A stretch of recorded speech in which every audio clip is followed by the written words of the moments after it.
The provenance of this was a completely crazy notion by my director at town at Eastbourne, because I was retiring at the statutory 10-year period from being chairing the trustees.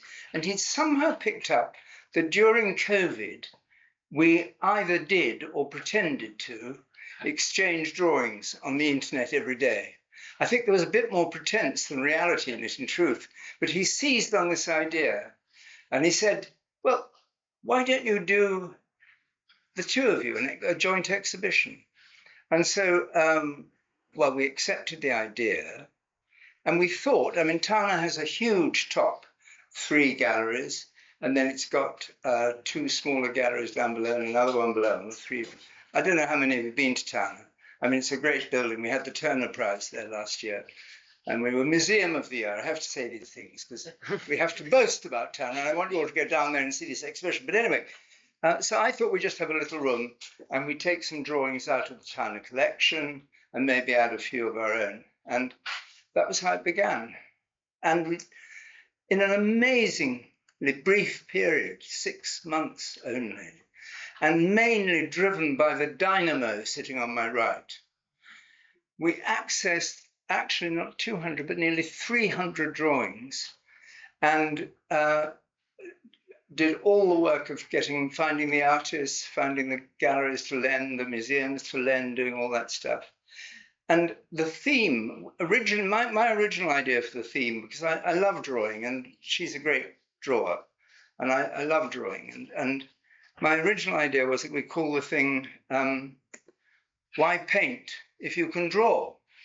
Seemed a nice way of putting it. So why paint if you can draw? And then we thought of... I wanted a darker title. Yeah, darker. So in the end, we chose the darker title. I think you weren't at that meeting. I just got, and Towner said great, so they ran with it. Drawing the unspeakable.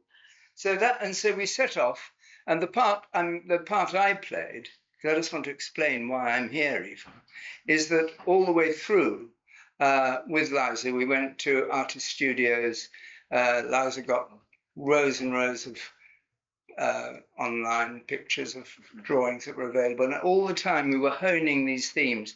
And actually, we did look at every single one together. We agreed every single one together, talked to artists, went and saw things. So it was very much a joint enterprise. But the detail and the work and the inspiration behind it, frankly, was Liza's. Well, what I thought tonight was that we'll take you on a virtual tour a bit through these big brown muddy spaces that which Towner, the director, chose this amazing paint colour, like a kind of being in some mud cave, and we'll take you a little bit through and show you some of the work that's in the exhibition, and talk a bit about the themes interrupting each other, which is what we're doing in these long strips you see, which are these dialogues, which are conversations about the work, because we thought, well, instead of having wall text telling you what to look at, we would record ourselves looking at the images. As we looked at the images together, we recorded our conversations about them. These weird kind of Chinese scrolls, you see, go right up to the ceiling. And they were based on conversations we recorded, which I thought were complete rubbish. I said, you can't possibly send that to print it out. And the Towner got hold of them. No, these are very funny and they're full of insight. To tell the truth, I haven't yet read them. Yeah, so I have no idea what this is. I think they're really funny. But yeah, so this is a Gilray, which sort of starts the show, and it's a unspeakable because this mouth, the way it disappears into the, and if you come to my drawing lectures, you see I often bring this one out because I love it, and the sort of crazed frenzy of this drawing. But the actual exhibition starts with this wall, which we were told to do. We are not showing off. We were told that we had to put our drawings in just to give people a sense of our drawings. So we are showing off. Well, we are now, but we didn't propose ourselves to be. Mine are part of all the the black figures tied to railings in a gloomy way. And caged. The more original ones are Liza's, including a comment on our family, the one you can just see of a man with a log on his back, strapped to his back, which is called Family Tree. Brilliant. So that's the start. And then there's a big Kara Walker as well at the start. So, which is called Origin of the World. And this Aisha Farr drawing, who's who is an alumna of the drawing school. But key, I think, was also this, when we went to the Towner collection and we looked in, when I got excited, I thought, oh, maybe we're just going to be rearranging some Revilius and Borden and things. And then I saw they had this fantastic Ken Kiff, huge, great drawing, and a fantastic Joukowsky. And I thought, oh, I think we've got a show. If we've got these two starting points. And then I met Anna Kiff and went to the biscuit factory, which has the Ken Kiff estate. And she said, you can have any drawings, you have whatever you want. And so suddenly I had a whole wall of Ken Kiff drawings, and that was thrilling to just be able to put up this wall of Ken Kiff. So that's kind of main feature of the... Was it she who gave us the pink rosé? No. No. She gave me a cup of tea. Oh, right. That was Peter de France's widow. Peter de France. Yeah. So then we have this central room, and we have the Joukowsky voyage drawing sequence here on the left, and our conversations, and then that big Ken Kiff wall. And then in the middle, you see Ray Ward's Whirly Garden, which has made these little creatures and figures all kind of cut out of egg boxes and milk cartons, and they sort of spiral around quietly on turntables with very faint music. And this is the Joukowsky that's in the Towner collection of Dr. Grodek of Baden-Baden, and then that was another theme for me, because I thought, great, Grodek, I love Dr. Grodek, and he was a correspondent of Freud's, but he didn't just believe in the ego and the id, he was very adamant that it's just a thing called the it, which is this sort of powerful force of unconscious that just moves through us all and, that just lives through us.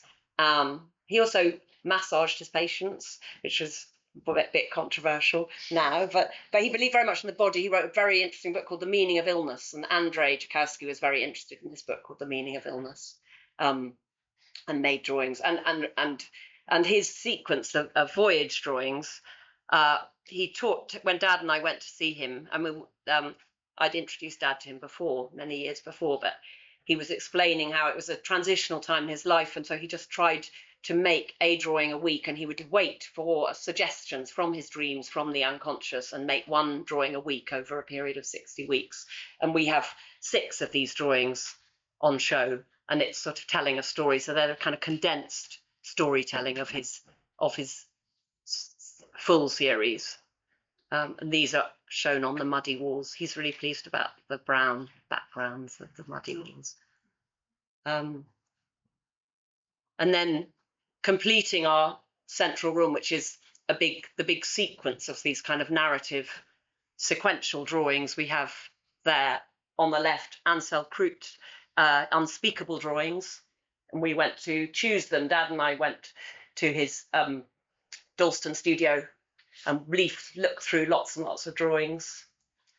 You were quite taken by them, Dad, weren't you? I was. Yeah. I was. What's on the right? And on the right is Veronica Peat, who was a student here, and these are drawings from Russia, from her memories of her childhood outside Russia, growing up there. So they're a different kind of storytelling, but it's the idea, just sort of the idea of putting up and rearranging and different stories that can be told. That's her sequence is called Autobiography in 28 drawings. How thematic? We gradually developed themes, didn't we? Mm-hmm. Of kind of everything from torture, murder, war, lust, love, children, birth, childbirth. How were these? I can't remember whether these were fitted into a category. Well, I think these were about the excitement of what can you do if you put a lot of drawings in sequence, and ways you might rearrange them, and so. But I think Ansel said, he said, the ones you chose, or the ones we chose that we were drawn to, and he said, it's come out a lot darker than I expected. Yes. And he's actually named his series Unspeakable Drawings now. He wants to give them to the town. Yeah, he wants to donate them to the town. Oh, so, yeah. So because I think Dad and I like these ones with the well, you can see Dad's drawings. They're all about people stuck behind wires and bars. So like this one. It was in your genre. And then in this same. I mean, sorry, the word unspeakable works, doesn't it, for images like this? That the man with his mouth stuffed and that, because they are genuinely things that you can say better by drawing on paper than by 1,000 words. And then also in this room we have Emma Talbot, and these are from her tragedies drawings that were made this year. Medea, and that one's called Sorrow Breaks the Mind. And so again, that was a sort of series of 5 drawings to do with war, but also to do with family. So these were people who in their sequence had several themes of the wider extended rooms. And then the last wall of the room in pink is Emma Woofenden, who's here today. And this is her sequence of wall drawings that are from 1988. I think the first one on that wall was one to 2024. So they really are drawings that have accompanied her life intermittently. Every now and then she's a sculptor, but she uses drawing to think about things, or to think about what's real, as she says. So again, there's a sort of everyone putting up lots of different images on paper, but each time in a very different way of having a sequence. So, from Ansel to Veronica to Emma. That's that one. I really like that one. And this is a Bloated in the Rain. And this one is when I first realised it's one called War Games, but I think it's violence, but it's also violence in the family. So there's a relation. There's always a kind of the two things hot on each other's heels. These are the Peter de Francia. His widow gave us. You've got my favourite one there. No, I haven't. No, I didn't have a good image of it. I thought you talked enough about that one. Oh, okay. So these are the 2 from Pallant House. We got them from various places. We went to his widow's house. She keeps a lot of them in the house in a drawing room. Can I just describe the one I like? Yes, of course. And I tell you why, because a friend wrote to me after she'd been and said that was her favourite too, so I thought I wasn't entirely wrong. But it's a terrifying picture of somebody who looks like a South American dictator. He hasn't got a hat on, but he's got a uniform with gold braid, and he's sitting at a table with champagne and things, and opposite him is a woman, who brought in with her legs apart, showing her body off to him, and another man. They're just eating away, celebrating something. And hanging from the ceiling is a prisoner trussed up, hands and knees, like a chandelier. It's just the most striking, terrifying picture. I'm sorry you haven't got it there. I know, but I didn't have the images. I had to work with what I got. Anyway. But you have to go to town and you can see it then. Here's Denzel Forrester. Just explain this one. Go on. But Denzel Forrester was my first drawing teacher and taught me at Morley College and Islington Arts Factory. And this is about his friend Winston Rose, who was killed by the police in the early 80s. And he had psychiatric difficulties, but it was one of those situations where his wife had rung the police. It was completely misunderstood and badly handled, and he was violently manacled, held down. I thought he was a big man, but a gentleman, and unfortunately he was killed. And this is a picture of him already dead in the van, the police van. Denzel made his Royal College thesis about this death, wrote it, and made many paintings as well about many of his really memorable paintings in the 1980s about the death and the funeral of his friend. But this was a drawing that he made much later in 2014. So he's just, he's having a big show in New York, Denzel. So, and they wanted to take this drawing, then they remembered it had been given to us for the show. Here, these are images by Cherry Pickles, who teaches here and who's here tonight.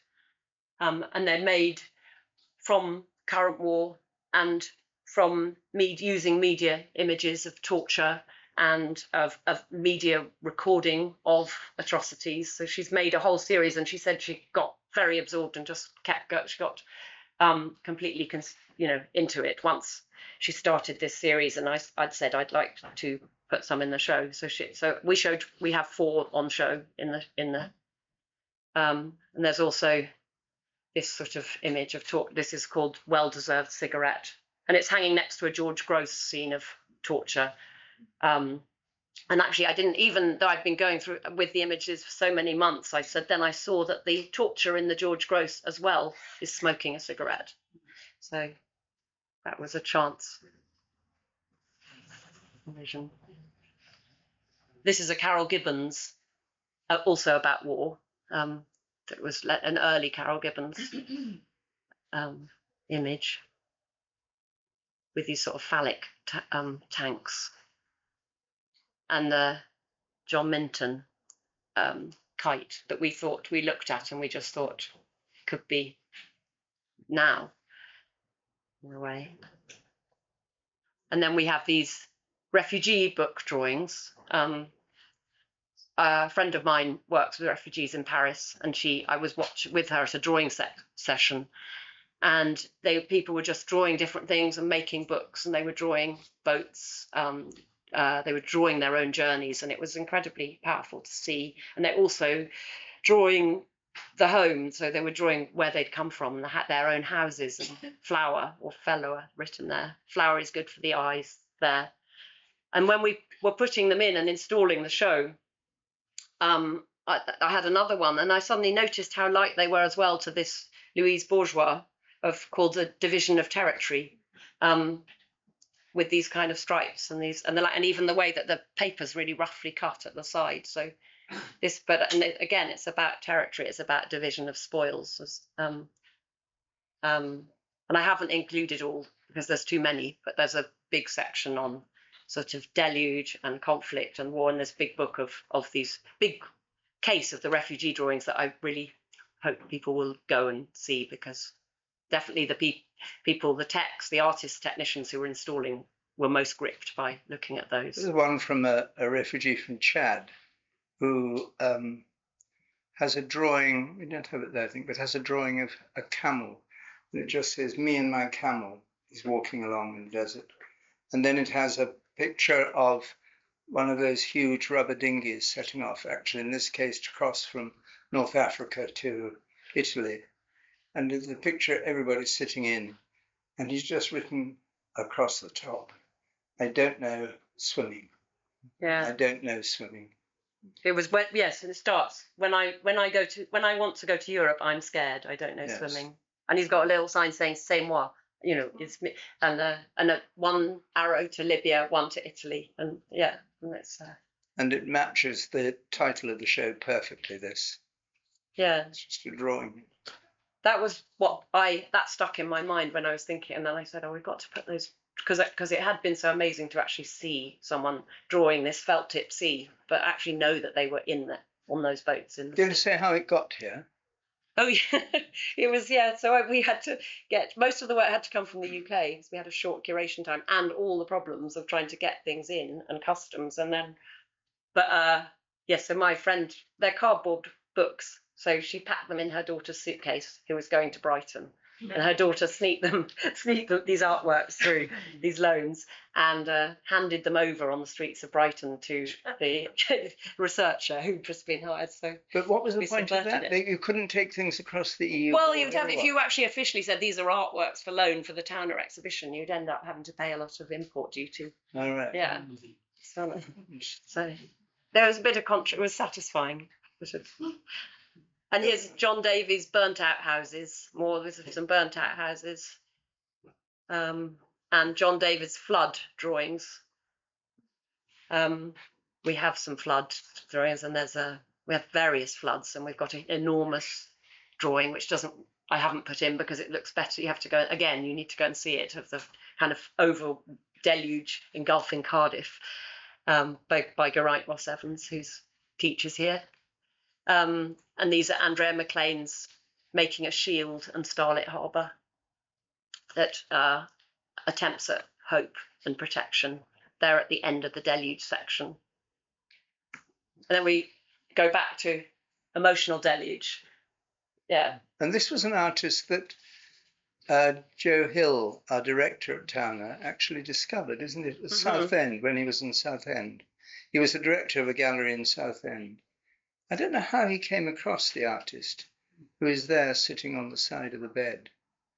But he sort of championed him. I don't even know whether he had an exhibition of his. Did he? He may have done. No, I think he just liked his him. work. Yeah. And the one on this child in the rain with a letter he's just received in tears.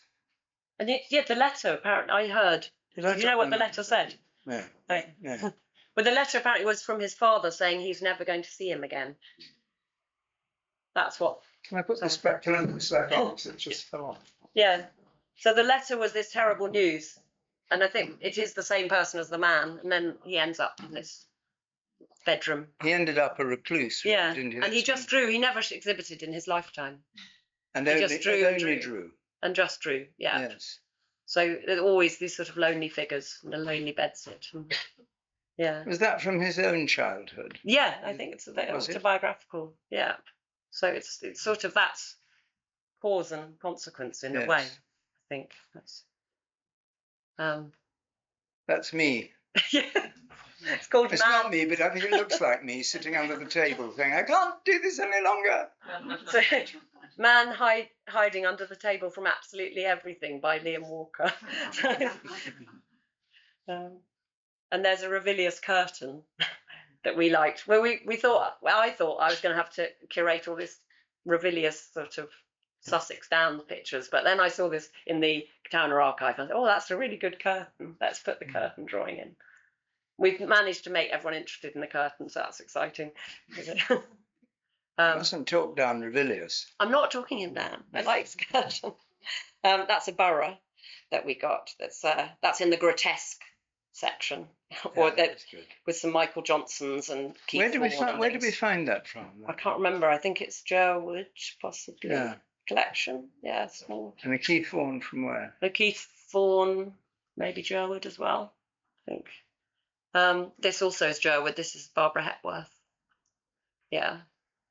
And there's a sort of series of faces. We've got portraits. So there's a wall of 3 very delicate drawings, quite sad drawings, and the Christopher Wood, which belongs to Towner, and then this Alice Neal of Kenneth Doolittle, her lover, in the 30s. And you like that one, the Degani, Arnold Degani. Yes. Please Help Me Find My Mother, it's called. Yes. And then a Phelan Gibb. I like that very much. Yeah, that's a Towner one. Phelan Gibb, Gertrude Stein said he was going to be the big, he was like, everyone would just be rapping. He'd be like a lot up there with Matisse and Miro, but he somehow wasn't. But they were friends. So these faces, these sad faces, are in a section with a mourning wall. So Catherine Maple's memorial for her father, made of these sad people all kind of crowding around this tree. Jessica Wolfson's slipper that she made, of her father's old slipper that she made as a mourning drawing, as a way of remembering him. Julie Held, again, holding her father's hand, again in hospital, called Love, in brackets, the hands.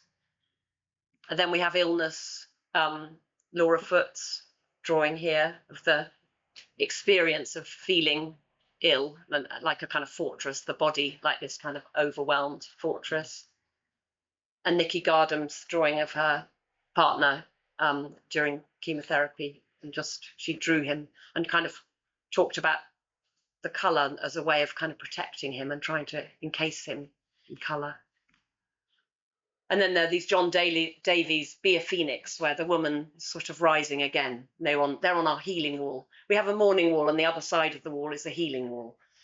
And it has John Davies' attempted healing, and also these kind of votive paintings of called Phoenixes rising from the ashes. And you like the way she was kind of smiling through the flames. Massimo Franco, here in person today. Many of you know him as the print technician. This is a brilliant drawing of his parents in a sketchbook. It's really good.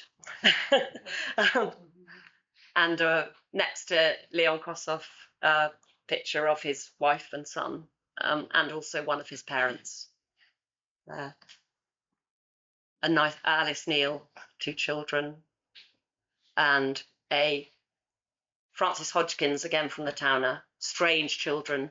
Now this is going into the family section, which is in a sort of pink area after the brown.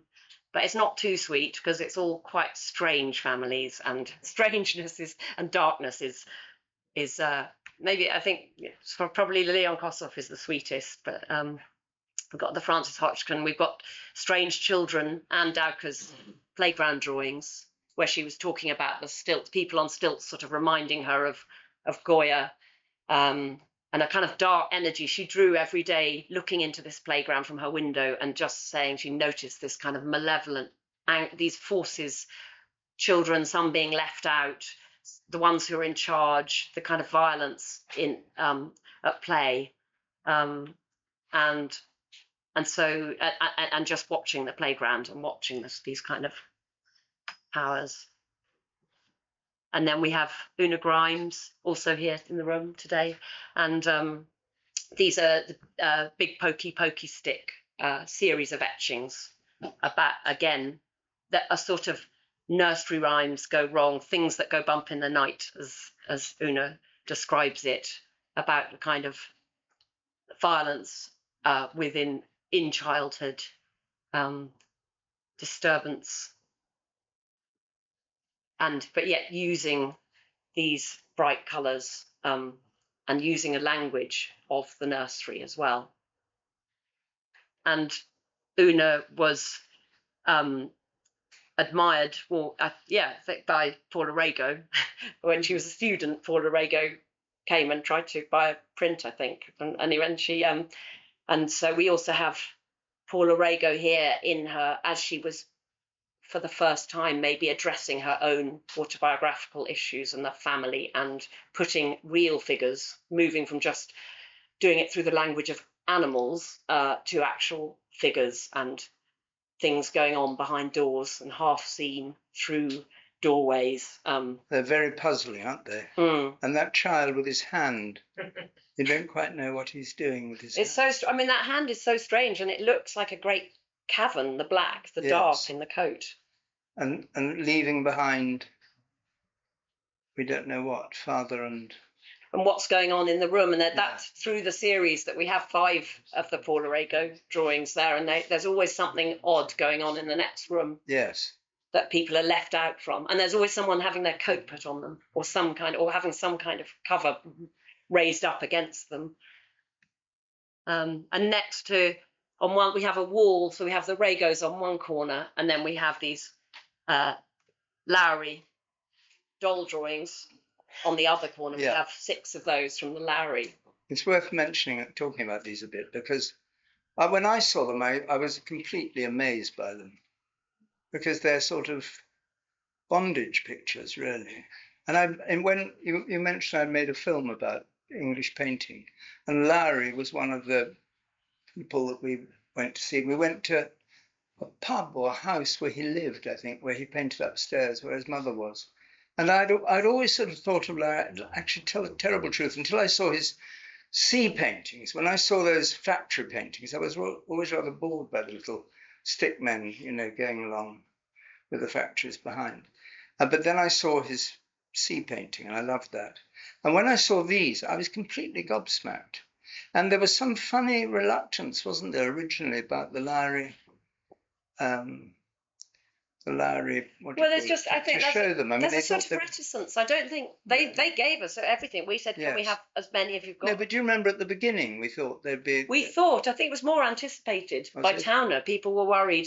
It's a very interesting thing with it. It's sort of, does it hide in plain sight? Does it, how people have interpreted it? Because Mervyn Levy, who wrote about Lowry in 1967, says these are extreme, erotic, fetishistic, Freudian images of, cruelty, and, and so it's not, that was the main book on Lowry in the 60s. So it's not hidden, but at the same time, it's not fully really.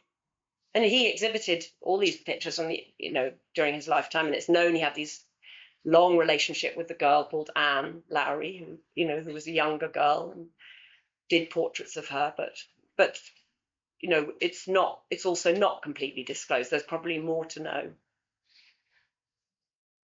Mm. You felt there was something cruel about them, about the line, didn't you? I just think it's sort of, I mean, it's kind of objectifying in a way that even I'm sure I'm accused of objectifying women, like we all are, found quite horrifying, actually. That I don't know, the corset of the woman on the girl on the left, and these strange head things, and the woman on the right clearly kind of trapped by the collar. I just thought they're very powerful, strange, powerful images. And as I say, going back to the, I mean, I'm an amateur in all this, but going back to the people coming out of the factory, the standard thing you see, just so different and seem to suggest such a different kind of imagination. I mean, we didn't use these when we made the film. We used them. Oh yeah, they didn't offer them to you, did No. they? They didn't put them in your way. No, exactly. absolutely not. No. And I mean, Paula Rego she said when she was at the Slade, Lowry was the only teacher who was interested. Everyone else wanted her to become an abstract artist. He was the only person who was interested in what she was trying to do, Yes. in what she was trying to bring out in a figurative way. And then she also said, and they both shared a kind of passion for pre-Raphaelite art, interesting as well. And then she also said, if you want to know what Lowry's about, you have to look at the doll drawings, or as they get called, the erotic drawings. Onwards. Here's a Louise Bourgeois wall from the 1950s drawings. So we were very happy to get these after a lot of trying. And they're quite beautifully just formed, just abstracted, rather than the later things which are more obviously maybe Unspeakable insomnia drawings, the family and things. But there's this very nice little right here message between her and Jean-Louis, her son. I will hurt myself to hurt you. Double pince attitude. Stabilize the issue. She's trying to work out something between a dialogue between her and her son. Sorry, it's starting again. Her and her child. So that was nice to get offered that, and kind of unforeseen. And it's a bit like the combination, I suppose, of trying to work out something that's going on in the family, or an issue or something, an argument, but also thinking about it visually. And that felt very important as we're curating the show. How can you, using the visual language to understand things that are really complicated, that words don't always help, they don't always reveal, they don't always get you further. And so there's something here where it just feels like it feels quite urgent, and she's doing it. She's urgently looking for something through the shape to try and get understanding. And I hope that in all of these drawings that we've selected, that some artists are very beautiful as well, some are not so beautiful, but there's something about this kind of search for a form. And here we have, this is how it's hung in the show. We have that lovely ink drawing of the Louise Bourgeois, and then it's next to this Madge Gill big calico. And of course, Louise Bourgeois was tapestry background and these cloths, and so there's huge one. We thought it was a drawing, and then we realized it was a calico. So it arrived from the Bethlehem Museum of the Mind, and it's a big, huge thing. But again, very woven, and it sort of seems to pick up on the kind of wovenness in that ink of the Louise Bourgeois. And last slide, because really it says this is a Roger Hilton, and it's made with his children's paint set when he was bedridden in the last years of his life. And Dad really liked it because it's a boat, and he loves boats and he loves sailing. But also there's something about it. Yeah, it's just the energy that he kept doing, and he kept this kind And what unspeakable thing is it saying? The sheer thrill of boats. Yes. Never properly defined by anyone. Yeah. That's why I kind of saw it. We were looking through, and I thought, oh, I've got to put that one in for Dad. After dragging you through my love of the unconscious and Yes. dark things. Yes. But, yeah, if anyone has questions, then or wants to go back to any of the images, we've got a bit of time, so we can see. Yeah. So we've got like 10, 15 minutes for questions. Yeah. That's a whistle-stop tour, and that's only 60 images, and there are 300. So lucky there is a cafe opposite. you can break. No, yes. What is it about darkness and strangeness that you find so exalting or like useful? Darkness and strangeness that you find so important. I suppose I think it's probably just my reaction, because I thought, oh no, I'm going to have to do Ravilious, lovely Sussex Downs, and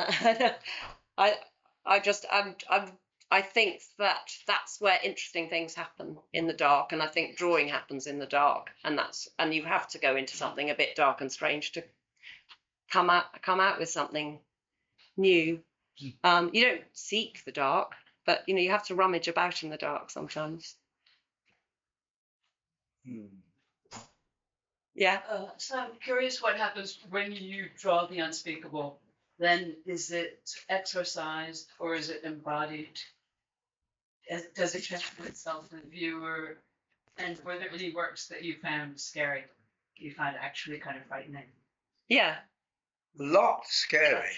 Lots and lots of them very, very unnerving and disturbing, yes. And the more unnerving and the more disturbing, I think, the more we went for them. I mean, when Liza keeps not rubbishing, but saying, oh, I thought I was just going to do Ravilious.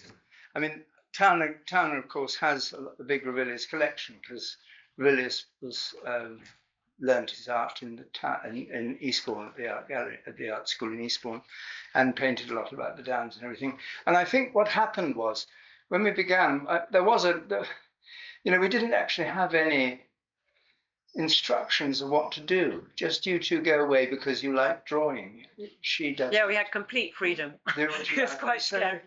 And curiously, I think we got more and more drawn to the more frightening, dangerous, powerful, revealing, upsetting images, because they seemed to me at any rate, they spoke so much more directly than a lot of painting does. I just thought, I haven't really realized how, I mean, we'd been to see the Goya drawings in Madrid together and seen them there, but you don't often see just drawings.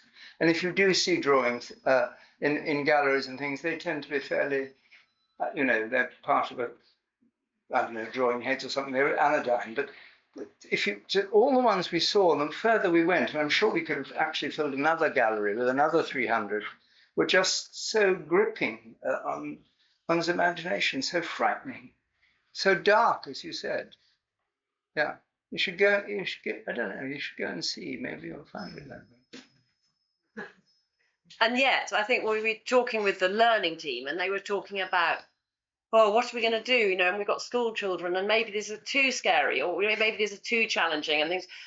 And what I felt very strongly is that the language of the drawing itself does provide it. It doesn't take you too far. It's not, even though they're frightening, the language holds you. So the language of the drawing is an answer, in a way, to what you're being confronted with, or to what you're having to address. And through that language, the artist is actually giving you a response and is helping you to digest or to experience the thing through the language. So the artist is holding you in their language, and that's what's very, very powerful. So it's good and bad, I think, and drawing has ambivalence in a way that language doesn't, or photographs don't always.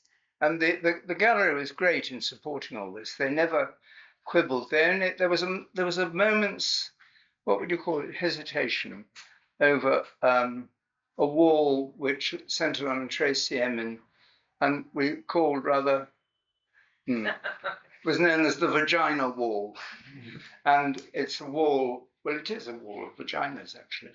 And the director saying, well, what do I do with taking kids past? And we said, look, this is, come on. 21st century, they can look at it and be interested in it, which they will be, I think. Sir. Hello. Could you tell us much about your input on the install and on the wall duration? See, some of the drawings were set in grids or sort of splatter sequence. Did you have any? Oh yeah, that was really to do with the artist. So like Ansel Grouped, his one was he wanted 20 regularly arranged like a grid, like a Rubik's Cube, and then Veronica always installs hers in a much more chaotic, and maybe I was worried I was making them too ordered, so I kept having to shift them so they look less. And then Emma always, like, she does it off the peg frames and also again sort of deliberately not evenly spaced. So I was just following really the way the artist would want to be shown. Yeah. Yes, sir. I'm just looking at the image that's on the screen. Oh, the screen now? The screen now, is it a painting or is it a drawing? Ah, very good point. We did have many arguments about this. I said... Follow-on question. Yeah. If you ever look at anything and think that's not a drawing, and if so, why? Well, why was this a drawing, Liza? Well, it's made with charcoal. It's made with the line, and the line is leading it, and it's on paper.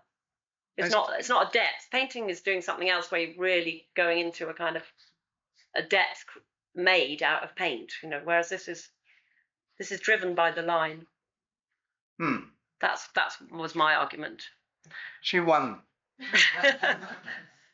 Yes. Hello, thank you. This reminds me of your original Cheerier title, Why Draw When You Can Paint? Yes. Why paint if you can, when you can draw? Yeah. Yes. Why was that your title? Why did you think of that as the title? I don't know.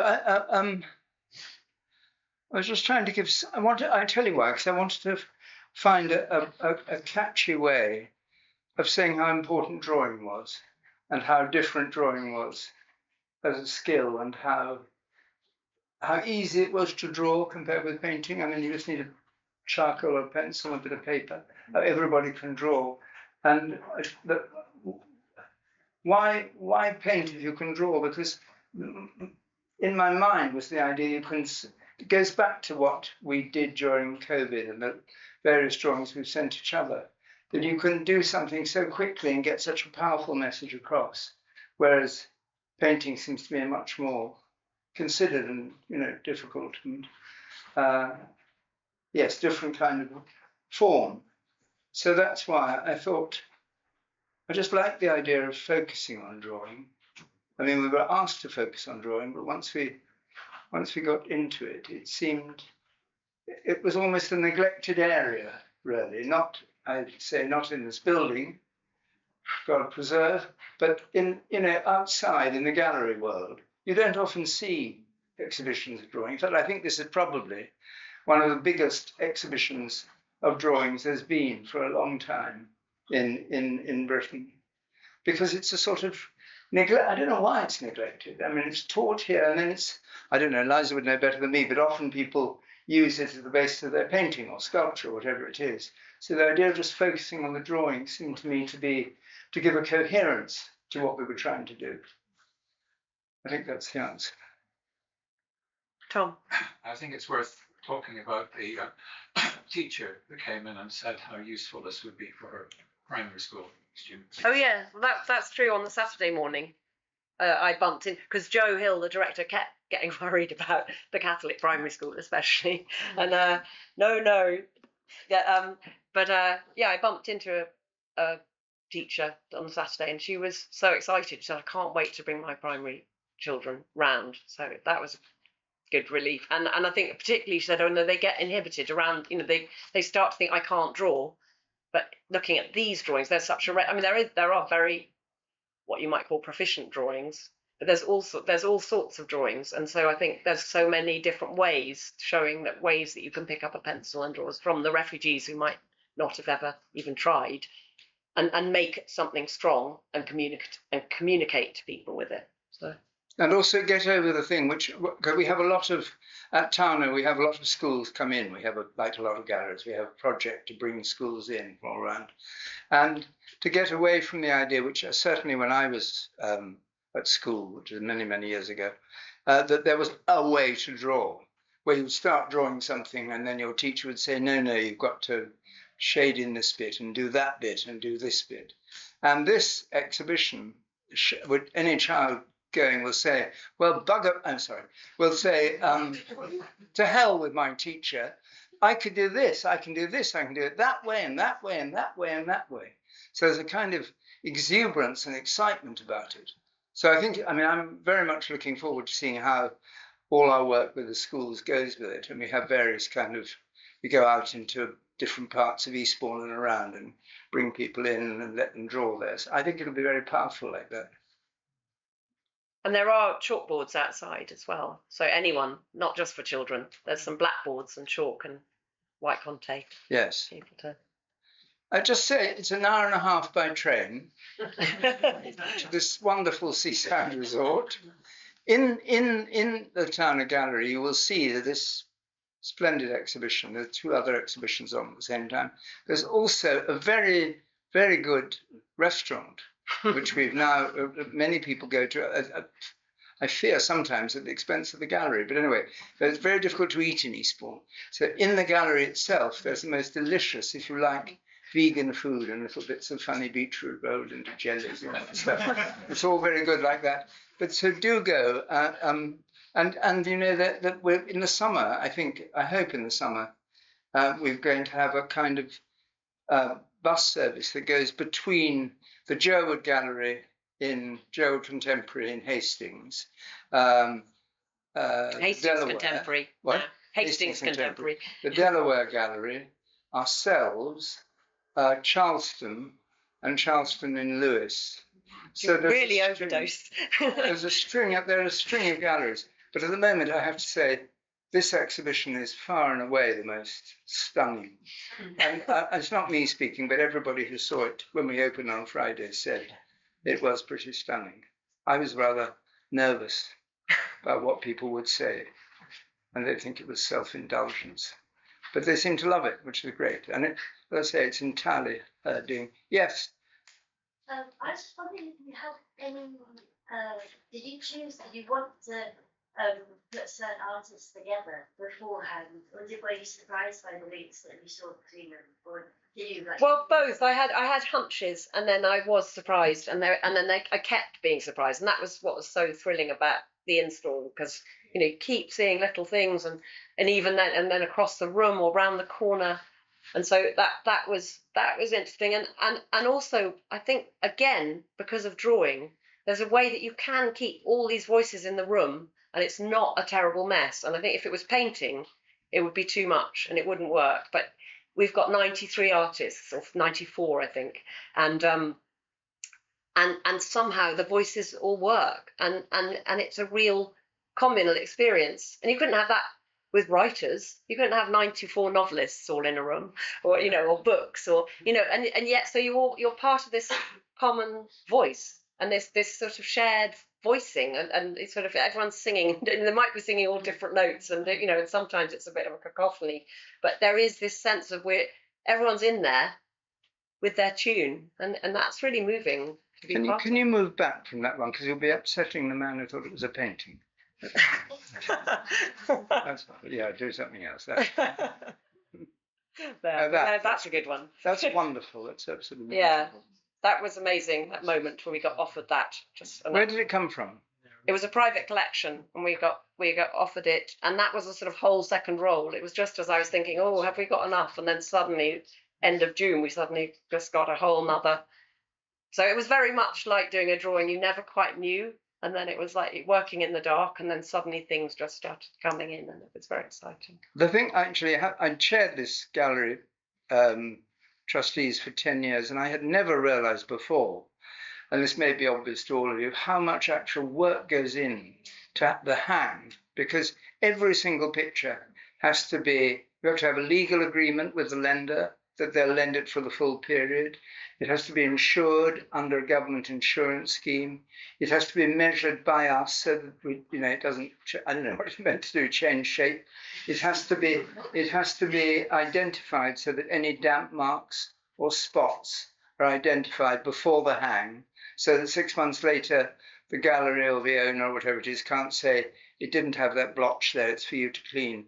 I mean, this work is prodigious, and Liza worked with a very good curator in town, and they did this together. But I was just astonished at the amount of effort that goes in. I'm full of admiration now for exhibitions that are put on, just because of the sheer labor of doing it. And any of you who lend to galleries will find, if they should anyway, that they'll ask you all these things. They want to know the value, however you define that, but they will want to, make sure that you're happy and your drawing, your painting is looked after. You have to guarantee the light. You have to guarantee the light level, the temperature level. Just extraordinary amount of administration, just to hang 300 old drawings on a wall.